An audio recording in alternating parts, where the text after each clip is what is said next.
ئاوازی سازی بەلوچیەکان و هەلهەلە و هەڵپەڕچەی کچان و کوڕانی دهۆک و سلێمانی تێکەڵ بە سەمای گروپی کوڕان و کچانی بەسڕە و بەغداد و لەولاشەوە تا دەگاتە قاهیرە و دێتەوە تاران و سنە دڵی ئامادەبوانی پێنجەمین فیستیڤاڵی ڕایاڵی بۆ ئاڵوگۆڕی کەلتوری لە ڕانیا هێنا بووە جۆش.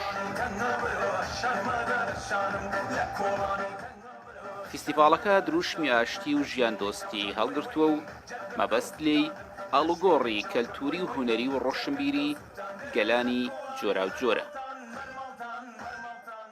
جئنا من بغداد من الدار العراقية للأزياء وزارة الثقافة الاتحادية. لە بەغداوە هاتوین لە ماڵی نمایشی جلوبەرگ و وەزارەتی ڕۆشنبیری دڵخۆشین بە داوەتکردنمان لەلایەن لیژنەی ڕێخستنی ئەم فیستیڤاڵە و ئەم جەماوەرە هاتوین بۆ گواستنەوە و گەیاندنی مێژووی عێراق و نمایشکردنی جلوبەرجی بەشێک لە پێکاتە و نەتەوەکانی وڵات.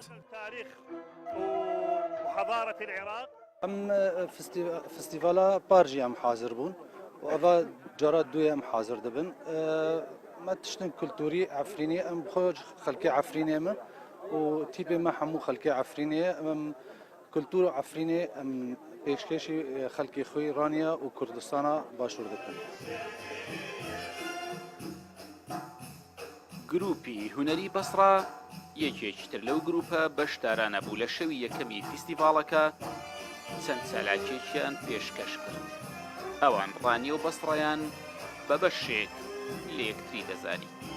نحن من مدينة البصرة مدينة أغنى مدينة بالعالم ولكن لە بەسڕەوە هاتوین کە دەوڵەمەندترین شارە لە جیهان بەڵام بەداخەوە خەڵکەکەشی هەژارترین کەسانی جیهانن. هاتوونێتە شاری دووەممان ڕانیە بە بەشێک لە بەسڕە دەزانین و بەسڕەش بە بەشێک لە ڕانیە دەزانین. دڵخۆشین بە بەشداربوونمان لەم فێستیڤاڵە کە بۆ ئاشتی پێکەوە ژیانی پێکهاتە و نەتەوەکان ڕێکخراوە. توانیمانە پرۆگرامێکی هونەری ئامادە بکەین چونکە بەسڕە تەنیا شارێکی نەوتی نییە بەڵکو شاری فۆلکلۆر و داهێنانیشە. لە ڕۆژی یەکەمی فیستیڤاڵەکەدا کە بڕیارە دوو ڕۆژ بخانێ کۆمەڵێک چالاکی کەلتوری و هونەری بەڕێوە چوون. تیپە هونەریەکانی عەفرین و خوراسان و کەرکووکیش بە هەموو نەتەوە جیاوازەکان ڕەنگێکی جوانتری بە فیستیڤاڵەکە بەخشی بوو. ئارەسەمین کورسان 24 ڕانیا.